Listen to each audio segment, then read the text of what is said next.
Chiller number 2, chiller number 3। এটা হচ্ছে header.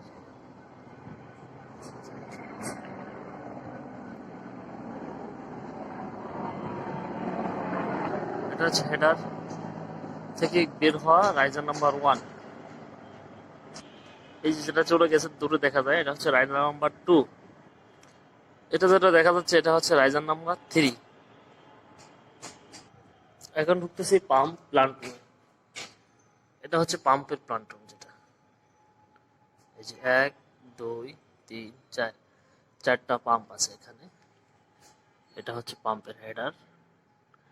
আমাদের বেশ কিছু কাজ অসমাপ্ত আছে, কিছু ওয়েল্ডিং বাকি আছে এবং ইনসুলেশনটা বাকি আছে। এটা না করার কারণ হচ্ছে আমরা লিক টেস্ট করি নাই, যার জন্য ইনসুলেশনটা করা হয়নি। লিক টেস্ট শেষ হলে ইনসুলেশনটা কমপ্লিট করে ফেলবো। এই যে